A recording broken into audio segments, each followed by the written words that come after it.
Shalom keluarga IBC, selamat datang di ibadah online IBC hari ini. Semoga kita selalu dalam keadaan sehat dan senantiasa dalam perlindungan Tuhan. Tema firman Tuhan hari ini adalah Yesus menurut Raja Daud yang diambil dari Mazmur 2 ayat 1 sampai 10. Firman Tuhan hari ini akan kita renungkan bersama dengan Pendeta Markus Saliman Wangsa. Bagi Bapak Ibu Saudara-saudari yang rindu untuk didoakan, Bapak Ibu dapat mengirimkan ucapan syukur dan permohonan doa ke nomor yang ada di layar kaca Anda. Mari kita bersiap untuk beribadah karena worship team telah siap untuk melayani kita dalam ibadah hari ini. Selamat beribadah, Tuhan Yesus memberkati.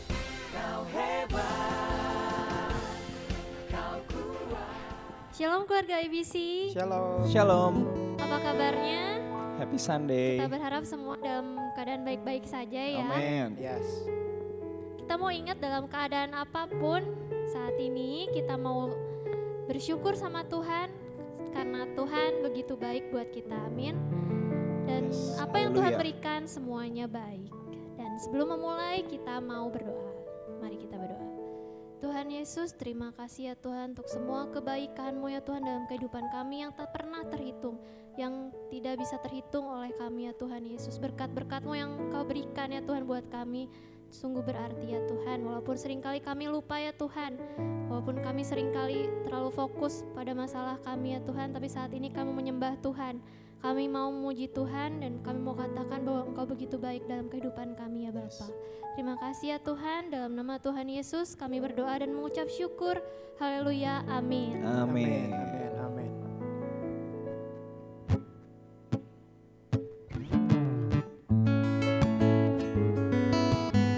Kita mau naikkan pujian ini sama-sama ya.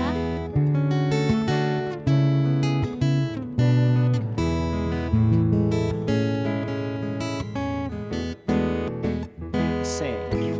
Dari semula tak kau sertakan hidupku dalam tangan-Mu, dalam rencana-Mu Tuhan. Rencana indah telah Kau siapkan bagi masa depanku yang penuh harapan.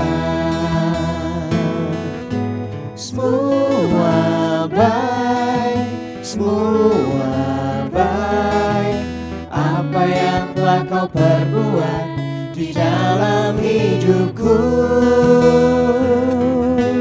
Semua baik, sungguh teramat baik, Kau jadikan hidupku berarti.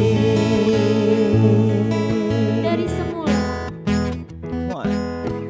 Dari semula telah Kau serahkan hidupku dalam tangan-Mu, dalam rencana-Mu Tuhan. Rencana indah telah Kau siapkan bagi masa depanku yang penuh harapan. Semua baik, apa yang telah Kau perbuat di dalam hidupku. Semua baik, sungguh teramat baik, Kau jadikan hidupku berarti.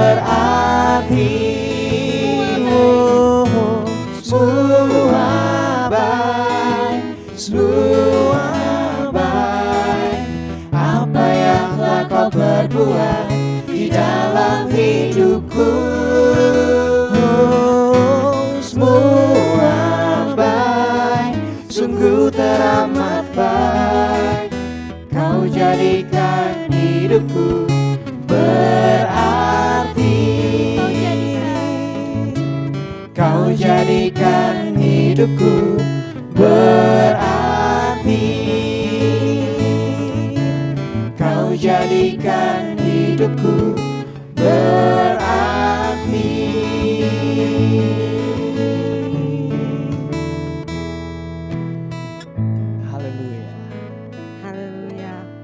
semua baik di dalam Tuhan. Amin. Karena Allah kita adalah Allah yang setia. Yes. Kita mau katakan di dalam pujian ini bahwa kasih setiamu Tuhan lebih tinggi dari langit biru, lebih luas dari lautan. Amin. Terima kasih Tuhan, terima kasih buat kasih setiamu.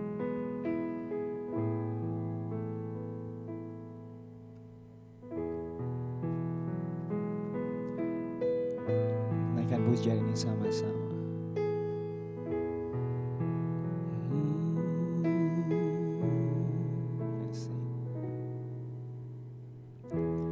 Kasih setiamu yang kurasakan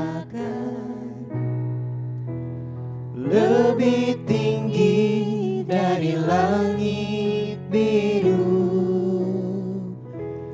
Kebaikanmu yang telah kau nyatakan lebih dalam dari lautan.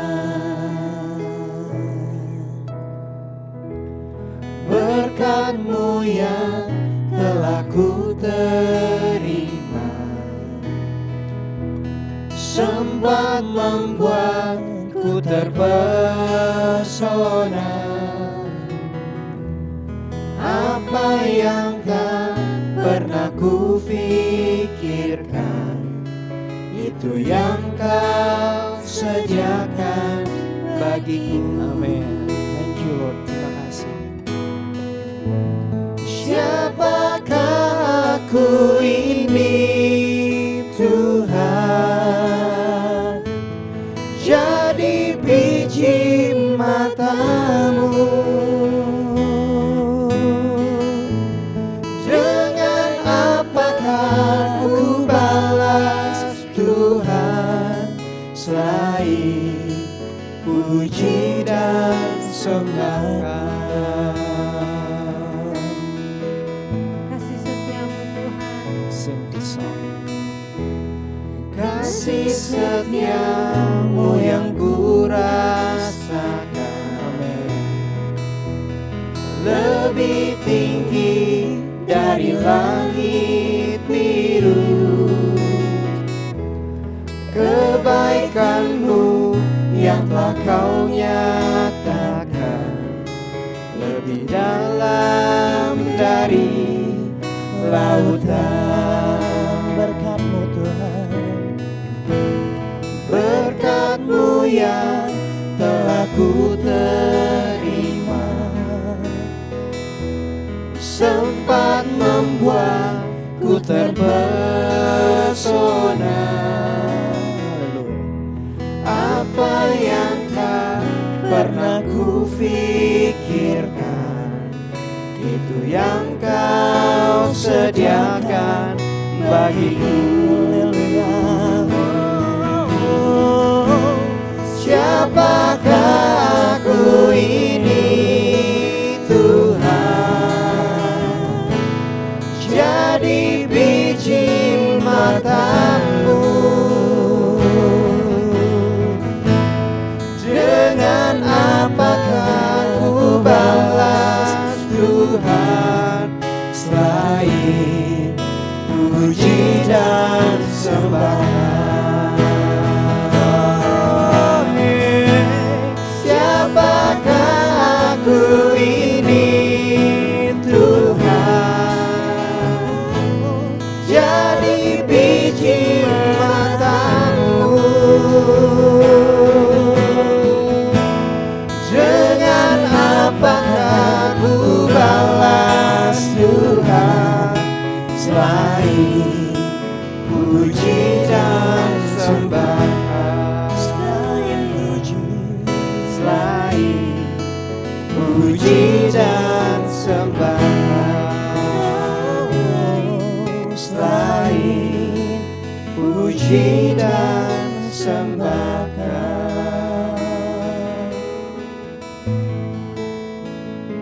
Haleluya, haleluya. Kami ingin memuji-Mu Tuhan lebih dalam lagi. Mari jemaat Tuhan, kita merenungkan setiap kebaikan yang boleh Tuhan berikan.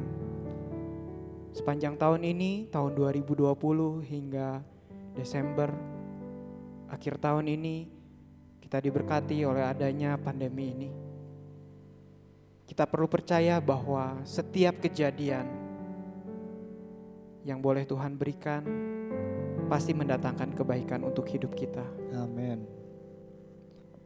Kebiasaan baru, hidup yang lebih sehat. Mungkin di antara kami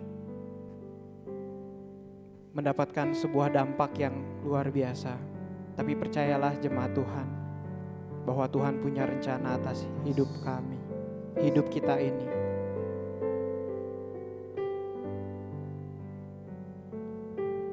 Sebab seorang anak telah lahir untuk kita. Seorang putra telah diberikan untuk kita.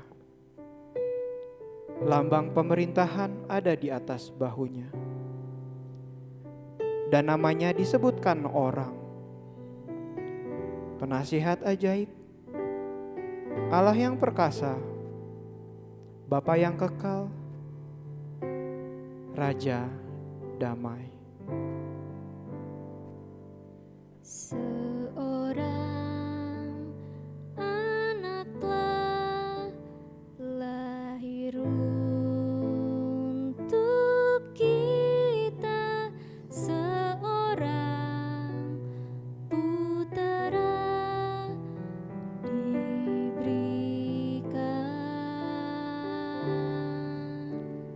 Lambang pemerintahan di atas bahunya, dan namanya pun disebut orang. Penasehat ajaib, Allah yang perkasa, Bapa yang kekal, Raja damai. Sambutlah Dia, Yesus Tuhan, Juru Selamat dunia. Seorang anak telah lahir untuk kita. Mari kita nyanyikan lagu ini bersama-sama. Seorang anak telah lahir untuk kita, seorang putera diberikan. Lambang pemerintahan ada di atas bahunya. Lambang pemerintahan di atas bahunya, dan namanya pun disebut orang. Penasehat ajaib, Allah yang perkasa, Bapa yang kekal, Raja damai. Sambutlah Dia, Yesus Tuhan, Juru Selamat dunia. Penasehat ajaib, Penasehat ajaib,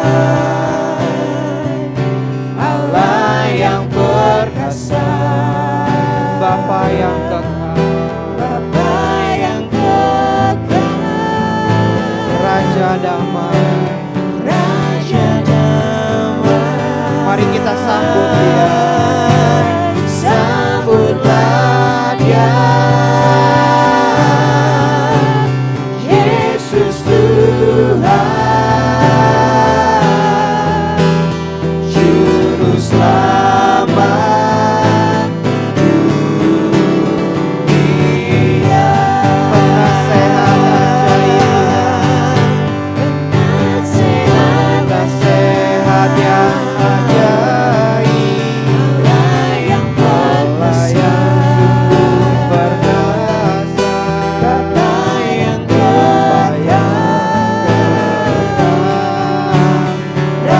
Raja damai.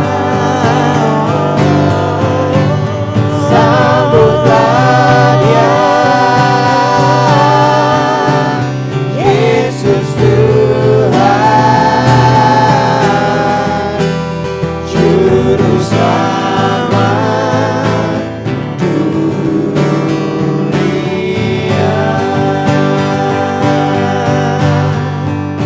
Penasehat ajaib,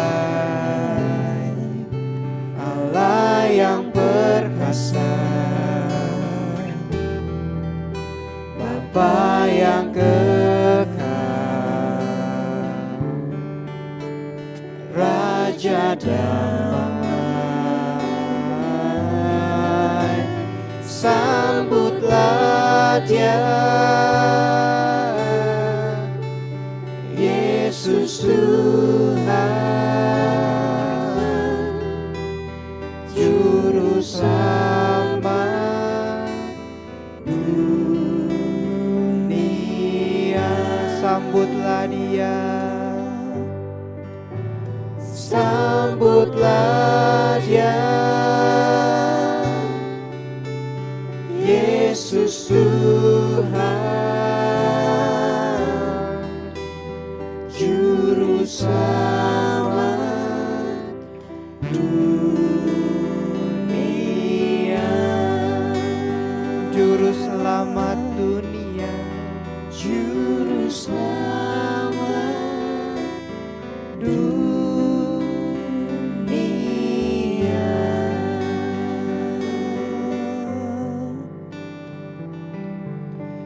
Engkaulah juru selamat kami Tuhan. Terima kasih Yesus. Terima kasih Tuhan. Saat ini Tuhan kami siap mendengar firman-Mu. Ini hati kami, ini hidup kami, tegur kami Tuhan. Terima kasih Tuhan. Di dalam nama-Mu Yesus Kristus kami berucap syukur, yang percaya katakan amin.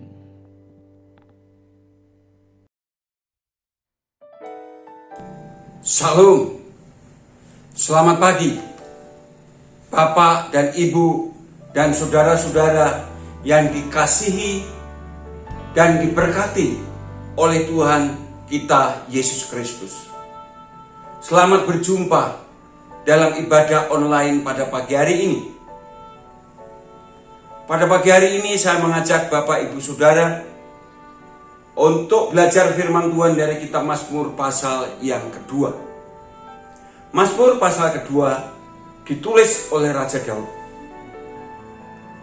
Dan ternyata Mazmur pasal 2 adalah Mazmur mesianis, yaitu Mazmur yang menubuatkan akan kedatangan Yesus Kristus ke dalam dunia, yang menubuatkan tentang Mesias yang akan datang ke dunia sebagai raja yang kekal dari keturunan Daud. Itulah sebabnya saya memberikan tema khotbah saya pada pagi hari ini adalah Kristus menurut Raja Daud. Kristus menurut Raja Daud, yaitu menurut Raja Daud sesuai dengan ilham Allah, di mana Daud menuliskan Mazmurnya ini berdasarkan ilham daripada Allah itu sendiri. Dan Mesias yang dinubuatkan oleh pemazmur ini atau Raja Daud ini, bahwa kelak Mesias itu akan dibenci oleh bangsa-bangsa di dunia ini. Seperti dikatakan di dalam ayat 1, kita dapat melihat itu dari ayat 1, 2, dan 3 yang mengatakan sebagai berikut. Mengapa rusuh bangsa-bangsa? Mengapa suku-suku bangsa mereka-reka perkara yang sia-sia? Raja-raja dunia bersiap-siap dan para pembesar bermufakat bersama-sama melawan Tuhan dan yang diurapinya. Marilah kita memutuskan belenggu-belenggu mereka dan membuang tali-tali mereka daripada kita. Rupanya inilah nubuatan dari Raja Daud tentang Mesias, di mana akan dibenci oleh bangsa-bangsa. Maka dikatakan, mengapa rusuh bangsa-bangsa? Mengapa suku-suku bangsa mereka-reka perkara yang sia-sia? Mengapa para raja bersiap-siap? Para pembesar juga bermufakat melawan Tuhan dan yang diurapinya. Bahkan mereka sudah membuat kesepakatan untuk memutuskan orang-orang atau bangsa-bangsa yang ada hubungannya dengan Mesias itu, supaya tidak ada pembelanya lagi. Belenggu-belenggunya, tali-talinya, hubungan dengan yang lain diputuskannya.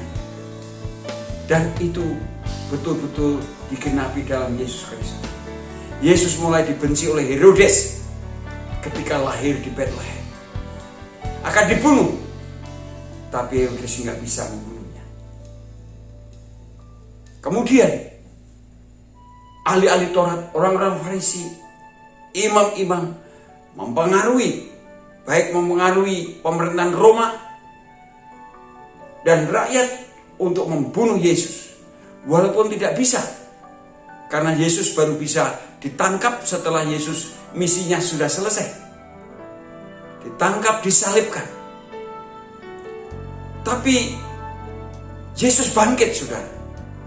Yesus bangkit. Jadi sesungguhnya mereka tidak bisa membunuh Yesus. Dan pengikutnya sekalipun tidak bisa dibasmi sampai hari ini. Mengapa? Karena dibela oleh Allah. Perhatikan saudara, ayat 2 dan 4 dikatakan, Dia yang bersemayam di surga tertawa. Tuhan mengolok-olok mereka. Maka berkatalah Ia kepada mereka dalam murkanya dan mengejutkan mereka dalam kehangatan amarahnya. Di surga tertawa karena mereka tidak tahu siapa Mesias itu. Makanya dibela.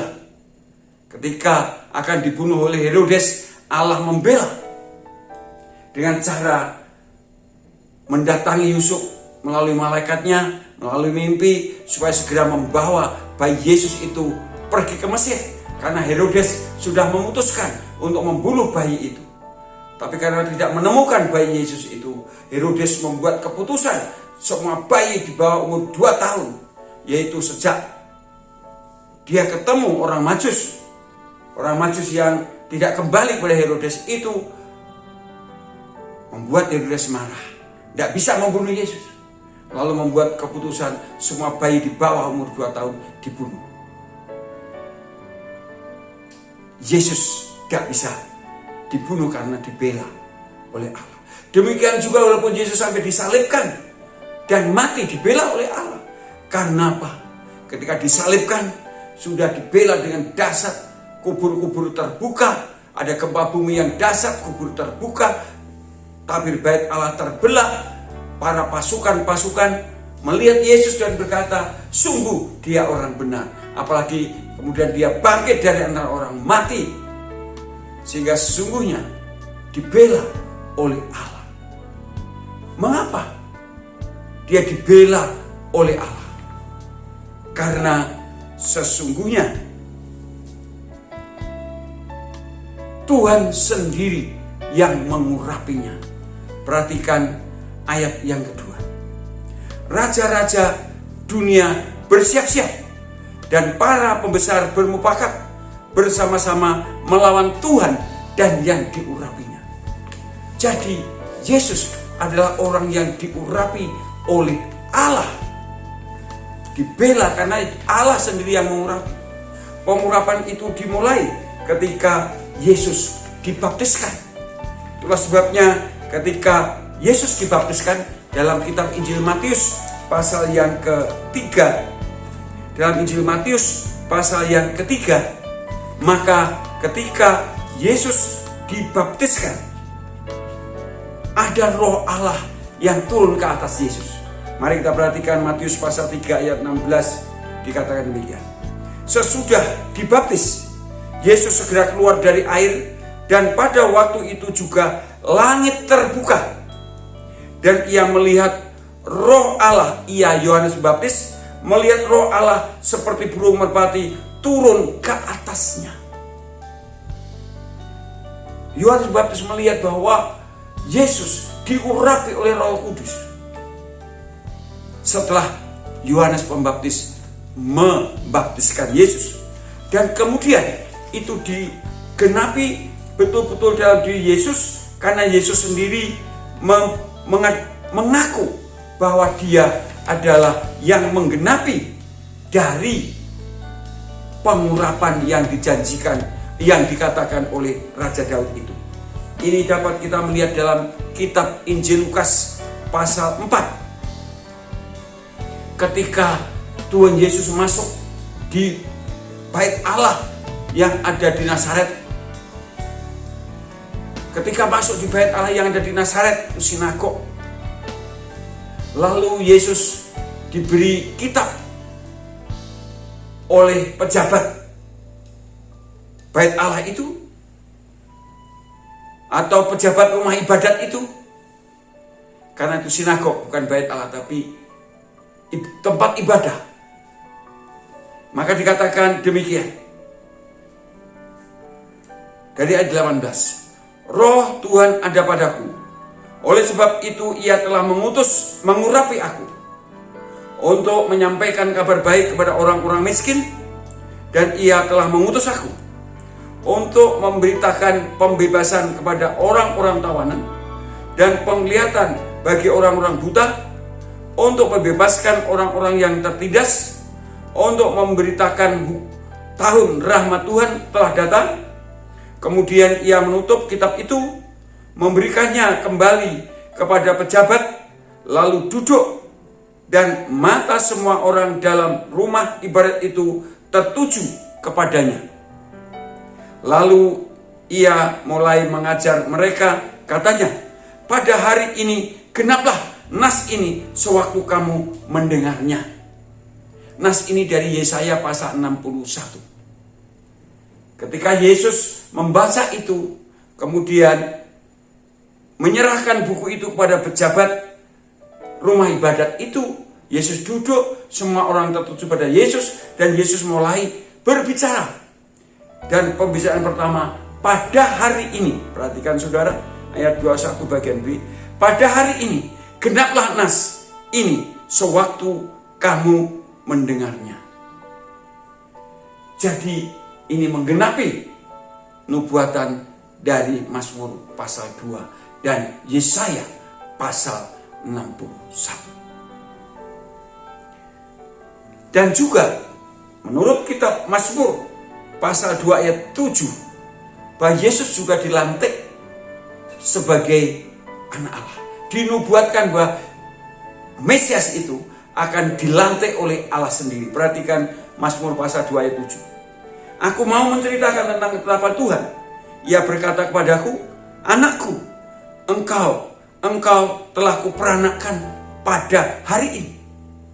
Yesus atau Mesias yang dijanjikan itu, yang kita kenal sekarang dalam Yesus, itu akan dilantik sebagai anak Allah. Pelantikannya juga dimulai sejak dibaptiskan. Maka dikatakan ketika Yesus dibaptiskan di dalam Matius pasal yang ketiga tadi, dalam Matius pasal yang ketiga ayat 17 dikatakan, lalu terdengar suara dari surga yang mengatakan, inilah anakku yang kukasihi, kepadanya lah aku berkenan. Ini didengar oleh Yohanes Pembaptis, pastilah dengan murid-muridnya pada waktu itu, karena Yohanes Pembaptis membaptiskan juga banyak orang, termasuk Yesus dibaptiskan di sana. Pelantikan ini kemudian juga dikokohkan lagi, didengarkan lagi kepada murid-murid Yesus, yaitu ketika Yesus membawa Petrus, Yakobus, dan Yohanes ke gunung, lalu melihat ada Elia dan Musa yang bercakap-cakap dengan Yesus. Lalu Petrus berkata, wow, aku sangat berbahagia di tempat ini. Aku akan memberikan 3 kemah, satu untuk guru, satu untuk Elia, satu untuk Musa. Lalu tiba-tiba ada awan dan ada cahaya. Dan ada suara yang dikatakan dalam Matius pasal 17 ayat 5, ada suara. Saya baca semuanya. Dan tiba-tiba sedang ia berkata-kata, turunlah awan yang terang menaungi mereka. Dan dari dalam awan itu terdengar suara yang berkata, inilah anak yang kukasihi, kepadanya lah aku berkenan, dengarkanlah dia. Kalau yang didengarkan oleh Yohanes Pembaptis, inilah anak yang kukasihi, kepadanya aku berkenan. Tapi di dalam suara yang didengar oleh murid-murid Yesus, yaitu inilah anak yang kukasihi, kepadanya lah aku berkenan, dengarkan dia. Wow, luar biasa saudara. Dengarkan dia.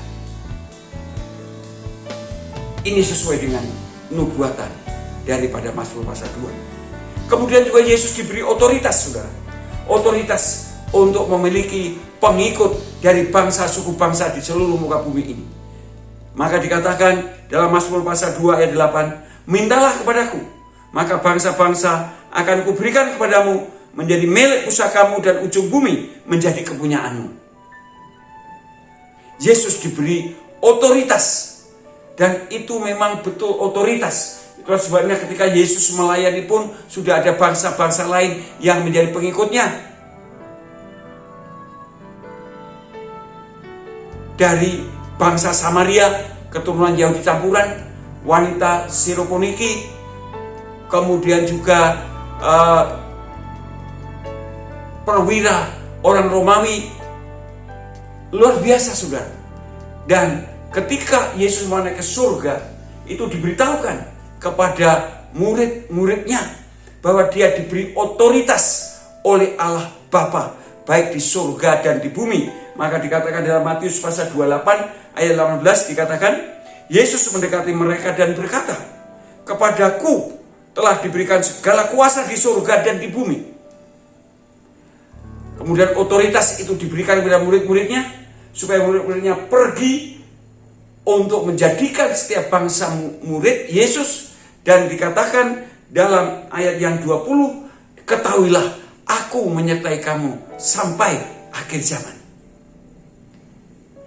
Dan itu terbukti dimulai dengan hari Pentakosta, bagaimana Yesus menyertai dengan kekuatan kuasa Roh Kudusnya, sehingga pada hari Pentakosta ada kurang lebih 14-15 suku bangsa dari luar Yerusalem yang sedang ikut merayakan hari Pentakosta itu. Ada 3.000 orang yang percaya kepada Tuhan Yesus Kristus. Ini sungguh luar biasa. Ini sungguh luar biasa. Dan seterusnya sampai sekarang yang menjadi pengikut Yesus hampir sudah seluruh bangsa, suku bangsa di seluruh dunia ini ada. Walaupun mungkin masih ada suku-suku kecil yang mungkin belum ada yang percaya Yesus. Itu sebabnya umat Allah sampai sekarang terus gencar saudara ya, untuk terus bisa memberitakan Injil itu. Sebab jikalau Injil sudah didengar oleh seluruh bangsa, suku bangsa di muka bumi ini, maka Kristus akan datang untuk menggenapi nubuatan Mazmur pasal 2 atau nubuatan Daud. Karena dikatakan dalam Mazmur pasal 2 ayat 9, engkau akan meremukkan mereka dengan gada besi, memecahkan mereka seperti tembikar tukang periuk. Ini akan digenapi ketika Yesus datang kedua kali. Semua orang yang tidak percaya kepada Tuhan akan binasa. Karena nanti akan ada pengadilan antara kambing dan domba. Dan kambing itulah yang kemudian kambing itu lambang orang yang tidak mau bertobat. Walaupun sebelum akhir zaman itu banyak sekali malapetaka yang menimpa penduduk dunia, tapi mereka tidak bertobat. Seperti yang dikatakan dalam Wahyu pasal 16, itu akan ada bisul yang jahat, bisul yang jahat dan yang berbahaya bagi semua orang. Akan ada air menjadi darah dan semua yang ada di dalam air itu, baik di laut, di sungai, maka semua mati. Dan bahkan ada bahaya api yang menghanguskan banyak orang dengan dahsyat, namun mereka tidak bertobat, seperti yang dikatakan di dalam Wahyu pasal 16 ayat 9 dikatakan. Dan manusia dihanguskan oleh panas api yang dahsyat, dan mereka menghujat nama Allah yang berkuasa atas malapetaka itu, dan mereka tidak bertobat untuk memuliakan Dia. Luar biasa, saudara ya. Ayat 11 dikatakan lagi, dan mereka menghujat Allah yang di surga karena kesakitan dan karena bisul mereka, tapi mereka tidak bertobat dari perbuatan-perbuatan mereka. Saya tidak tahu, saudara, apakah corona ini membuat banyak orang bertobat? Mudah-mudahan. Tapi menurut kitab Wahyu, membuat orang yang tidak bertobat, tidak percaya, itu pun tetap tidak percaya. Mungkin yang tidak setia juga tetap tidak setia. Mudah-mudahan yang tidak setia bertobat dengan adanya corona saat ini. Bapak Ibu Saudara yang dikasihi Tuhan, di awal saya sudah sampaikan, Yesus dibenci, dihujat, tapi dibela oleh Allah Bapa. Yesus diberi otoritas oleh Allah Bapa. Demikian juga Yesus memberikan otoritas kepada murid-muridnya, otoritas dalam pemberitaan Injil, tapi juga otoritas di dalam doa. Yesus berkata dalam Yohanes pasal 16 ayat 24, sampai sekarang kamu belum meminta sesuatu pun dalam namaku. Mintalah, maka kamu akan menerima, supaya penuhlah sukacita. Kita diberi otoritas berdoa di dalam nama Yesus. Itu sebabnya orang Kristen selalu berdoa di depannya berbeda. Tuhan, kami datang kepadamu. Bapa, kami datang kepadamu. Yesus, kami datang kepadamu. Tapi selalu ditutup dalam nama Yesus. Karena inilah otoritas yang diberikan oleh Yesus kepada saya dan saudara. Dalam doa itu. Bahkan otoritas itu akan semakin nyata ketika saya dan saudara sungguh-sungguh tinggal di dalam Kristus. Dan firman Kristus tinggal di dalam kehidupan kita.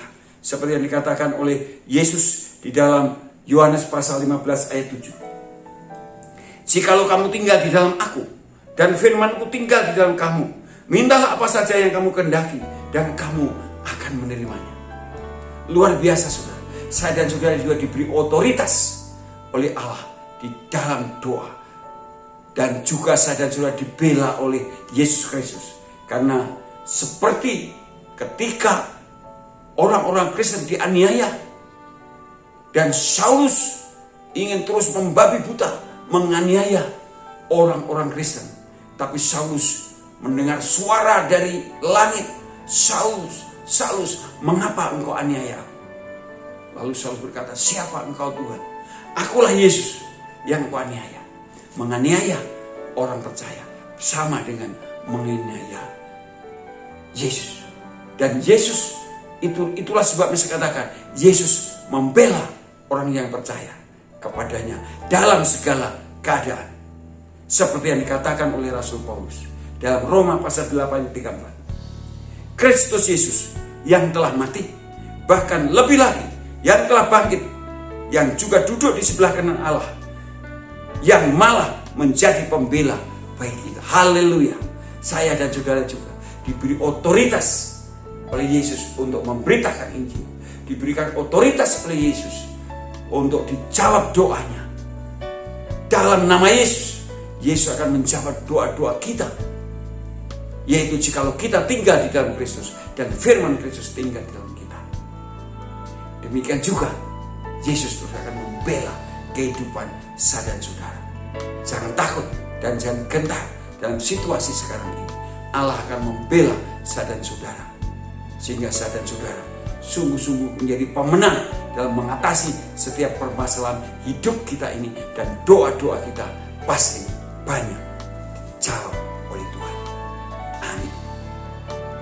Selamat pagi, selamat berkarya. Tuhan memberkati kita sekalian.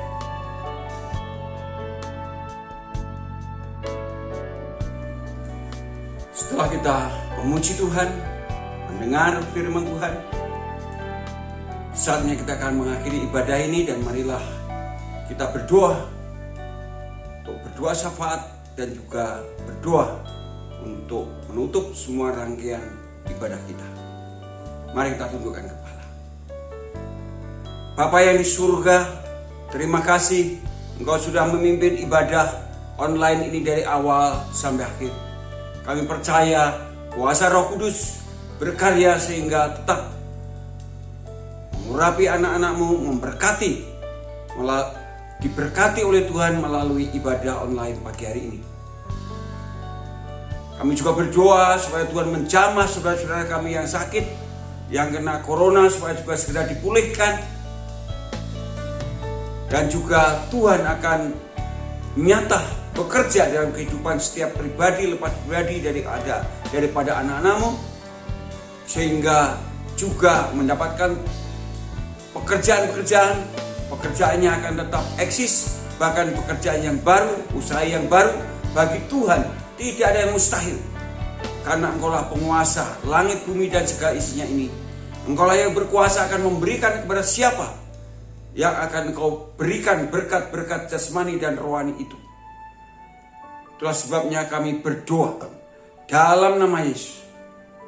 Berkatilah anak-anak-Mu, berkatilah jemaat-Mu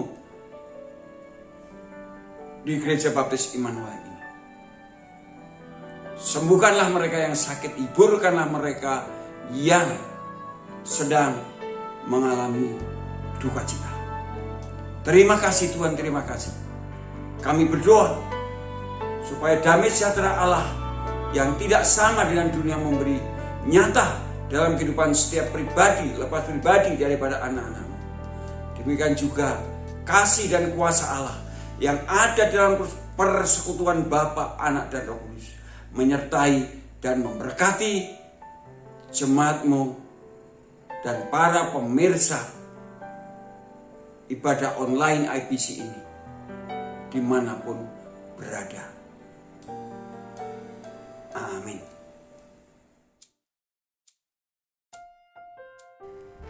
Shalom keluarga IBC, semoga ibadah online hari ini dapat memberkati kita semua.